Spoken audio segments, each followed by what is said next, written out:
Surveillance is a growing fact of life these days, but I now believe we've expanded the scope of human sight to dangerous levels.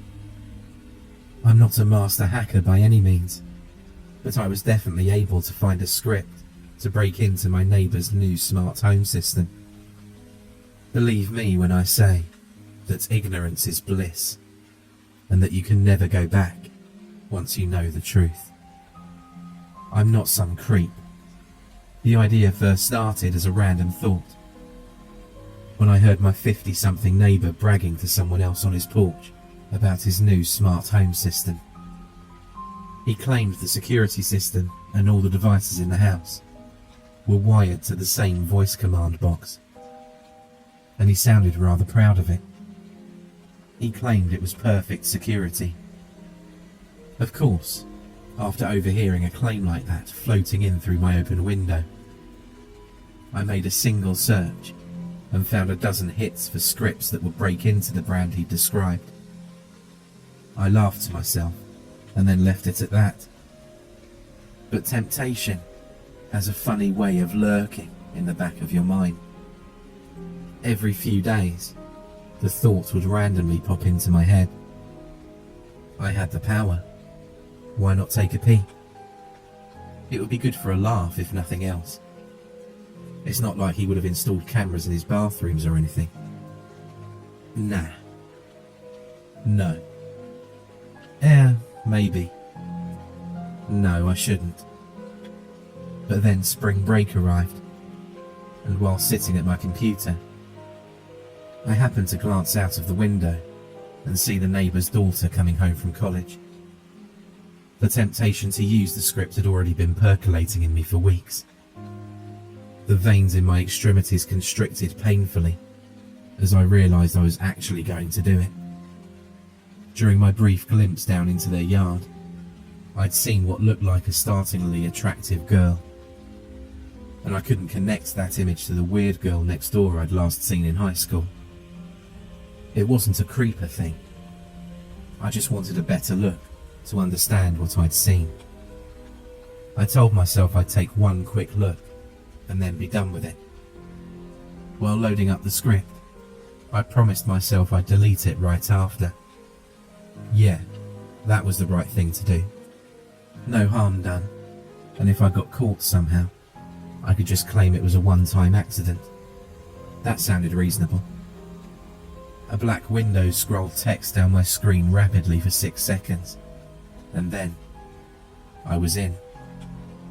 Nerves thrilling, I watched breathlessly through a security cam feed in the living room as the girl came in, greeted her brother and father, and then headed upstairs. It was definitely the same girl I remembered, and she'd definitely gotten absurdly pretty in the last year somehow.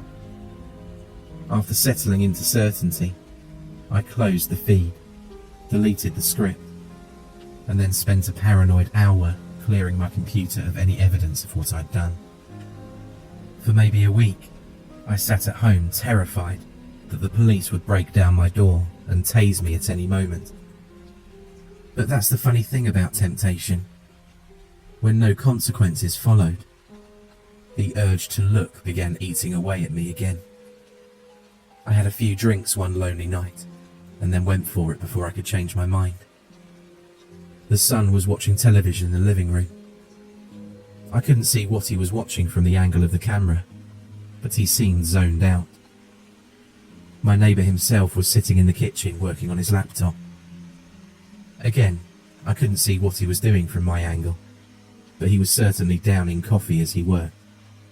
My pulse quickened as a hallway feed caught the daughter going from her room to the bathroom in just a towel to take a shower. Okay, borderline creepish, I told myself. But it's not like I could see in the bathrooms or the bedrooms, right? Just to confirm that I couldn't, I tried the various devices around the house that the neighbour connected to his system. Most were just named with random numbers and letters, but I did find that household devices had many more sensors than we gave them credit for. A microwave in the kitchen had some sort of crude light sensor. and the system sent me its data as an incredibly blurry video feed. A big blob of darkness moved in place in front of a bright rectangle of light, and I realised I was looking at my neighbour on his laptop from a different angle.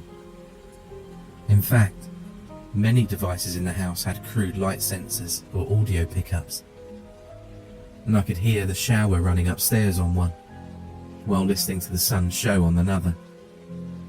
This was all proceeding as one might expect, and I might have gone down a very dark path if I hadn't stumbled upon the unthinkable. One of the devices, with a very long and very random name, showed me a blurry feed somewhere unrecognisable.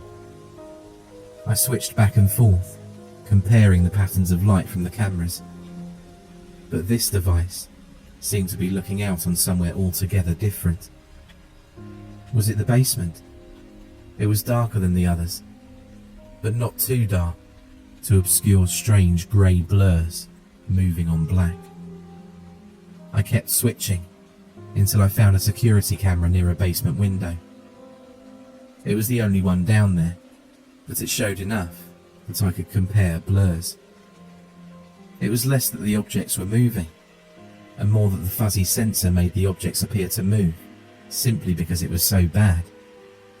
But I pinpointed a poster, a chair, and a mirror before coming to an impasse with the final blur. This one I could only see on the sensor. There was nothing on the video feed. Peering closer, I tried to make sense of the blob of grey and white pixels as it moved around the basement. There, and there, recognisable landmarks among the junk, but no sign of it on the high-res camera. What was I seeing? Was the sensor just defective? What device was it even part of? I managed to narrow it down to a forgotten digital clock that must have been running on batteries, but nothing about this made sense. I looked up a script to sharpen video data, and I let everything run all night. In the morning, I pulled myself up, got a coffee, and sat down at my computer. I then froze. Repeatedly, I played the confusing horror the script had produced. The blur of grey and shadows had become coherent, but not in any natural way. Instead, it appeared that I was looking at an androgynous, grey humanoid form with a pillowcase over her head. Since this was just a graphical best guess, her glitchy movement brought out severe unease and disgust in me as I watched her jerkily walk around the basement. She appeared to be able to navigate despite the pillowcase covering her face, and she even made it up a few steps toward the basement door before her random movements took her back down. What the hell was I seeing? For 2 days, I watched that thing stumble around my neighbour's basement before she finally went all the way up the stairs. It was 4 in the morning, and all 3 of them were asleep. This time, she seemed to move with purpose. She still wasn't visible on any high-resolution camera, but I tracked her from sensor to sensor by her twitching blur. After so long watching her unfocused form, I was beginning to get a sense of where her legs and arms were by the movement and patterns of the grey. Each limb moved as if on different conflicting joints. When she walked, it was as if her ankles, knees and thighs each wanted to go opposite directions, and the conflict was only resolved by odd rotations and strange body angles. Gripped by terror, I watched her slowly ratchet her way through the kitchen and towards the second set of stairs. There was no doubt in my mind that she was heading for the bedrooms. My knuckles went white as I gripped the edge of my table. Finally, as she clambered up and out of sight of the sensors, I panicked. She still wasn't visible on the hallway camera, but I knew I had to do something. But what? If I called the house, they'd have my phone number, and they'd start asking questions as to why I'd called at 4 in the morning. There was no way I could pretend it was random. The only reason I even had my neighbour's cell phone number was I'd heard him say it out loud the week before on one of my feeds. What could I do? Desperate to act, or to at least see what was happening, I left my computer and crept to a window in another room. From here, I could see into my neighbour's daughter's window, and my entire body ran with prickly terror as I spied a strange grey anti-glow in her room. The sharpening script hadn't been wrong, it was merely inadequate. My eyes still interpreted the inexplicable entity as an androgynous humanoid with a pillowcase over its head, but it moved through the space of the girl's room like a depressed carving etched into reality itself. I could feel why it didn't show up on cameras. It was something otherworldly, something not entirely there, or something visible only as an artifact of organic human perception. This was a creature outside the realm of human knowledge and observation, and I guessed it was making its move now only because it believed itself to be unseen. It jerked and twitched forward to lean over the neighbour's daughter as she slept. Quickly and quietly, I slid open my window, removed the screen, and threw a quarter at the glass panes opposite. I ducked down immediately after and clutched the floor in abject terror. The rap noise was excruciatingly loud. Had the entity snapped its pillowcase-covered head towards the sound? Had it seen me? I had no way of knowing. Or did I? Crawling back to my room, I checked the feeds. Apparently completely unperturbed by my noise, the entity began ratcheting her way back down the stairs. It wasn't fleeing to the basement.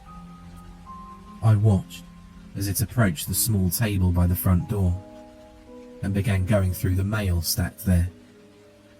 It carefully picked out one envelope and crumpled it into oblivion in a blurry grey hand. Then, it moved to the kitchen, where it touched the keyboard on my neighbour's laptop repeatedly for nearly a minute. What was it doing? It returned to the basement to move in lurking circles, and I sat and stared at it half awake until a shout from both my computer and my open window jolted me to full awareness. It was my neighbour in his kitchen. He'd yelled loud enough for me to hear it for real.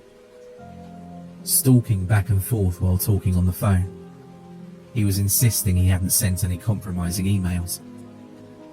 He'd been fired from his job. In the front hall, his son was busy looking through the pile of mail. He asked his sister and father repeatedly if any college acceptance letters had come in, but his father was too busy arguing on the phone, and his sister hadn't seen any. But I had. What type of entity were we dealing with here? It hadn't physically harmed anyone, but it was still lurking in their home every hour of every day, and it made invisible moves against them by sabotaging my neighbour's job and his son's college career. At long last, my neighbour seemed to convince the other end that his account had been hacked, but he was sombre and concerned about how it would reflect on him at work. The son continued on with his day, oblivious to the fact his acceptance letter had come in and been destroyed. It was then that I began to think about the timeline of what happened. I'd resisted the urge to spy on my neighbour's family for weeks. Indeed, beyond that, he'd lived there for years. If the entity had been in his basement the entire time, then perhaps they weren't physically at risk. There'd been plenty of opportunities to hurt them directly. No, this was something else. This was a spectre of misfortune, a curse, an information parasite. But my neighbour had not been particularly unlucky as far as I knew. Not until he'd gotten the surveillance system. A bunch of little complaints I'd heard him make suddenly began to add up. Things had been going inexplicably wrong for everyone in his family recently. Alarm clocks had been failing to go off at the proper time. Emails and texts had been a bit weird. And each of the 3 members of his household had a general growing frustration with life. It was undermining them. It was literally lurking in the basement, lurking out of sight, and sabotaging them. And they had no idea. But where had the entity come from? Almost all of the devices and cameras had been there before. The only difference was that they'd been integrated. Did observation have an effect on the physical universe? I was no quantum physics expert, but I knew that observation was a crucial part of existence. Did overlapping connected layers of observation somehow enable this entity to slide into our world? When you put all of the pieces together, did the whole add up to more than the sum of the parts? I began thinking up a plan of action that involved sneaking over there and turning off all of their devices in the hopes of banishing the entity in their basement. But as I did so, I looked down and to the left at my cell phone. It sat quietly glowing on the table, for I'd moved my hand above it and activated the motion sensor. Then I looked up and noticed the webcam above my monitor that I always kept pointed at myself. Then I looked to my right at my television, itself containing a sensor, and the gaming console beside it that also had sensors to detect my motion. Microphones, cameras, everywhere. I'd applied for so many internships last summer and gotten none. I'd missed dates and lost budding relationships because of texting troubles. Everything had felt hard and difficult lately. Thus why I was sitting alone on my computer most nights. I sat without breathing for nearly 20 seconds. There would be no plan. There would be no action taken. My neighbours would have to fend for themselves. I let out my breath, put my hands back on my mouse and keyboard, and loaded up a computer game. It would look like I'd given up to anyone watching.